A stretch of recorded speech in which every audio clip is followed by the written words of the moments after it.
attorney for what he did to me. So he went to trial.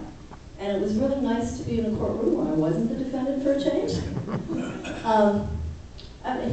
That was ridiculous too.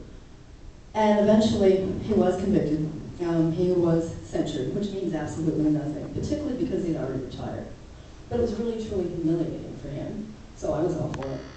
And I do remember he stood up during the trial and said, if it takes my last dime and lasts as long as I live, I will fight this case to the bitter end. And I thought, that's a great idea. Why don't you just do that, dude? Let's hope it takes a quarter of a century out of your life.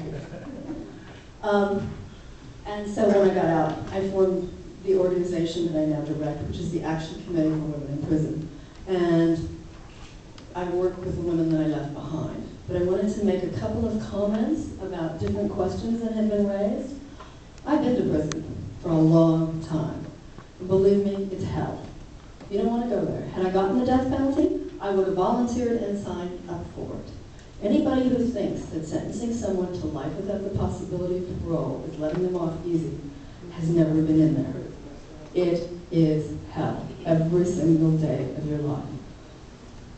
Beyond that, the case that was referred to earlier from Texas, Cameron Todd Willingham. Cameron Todd Willingham was convicted of arson, of setting fire to his home in which his 3 children died. They didn't seem to like his answers, whatever. They had an expert who testified, yes, it was arson. It was junk science. Cameron Todd Willingham was innocent, and he went to his execution protesting his innocence. Arson experts from around the world have taken on this case and said there is no way. I could be Cameron Todd Willingham. I was lucky enough that the California Supreme Court saved me because I could have been him, but I was alive to be exonerated when the evidence came up.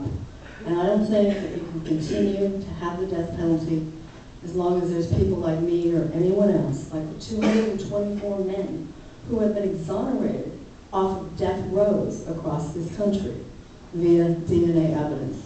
The Innocence Projects work constantly, very hard. And many people aren't lucky like I am. They're not going to get out. But we can take the chance of continuing to execute innocent people. Because I can guarantee you, we will execute another innocent person.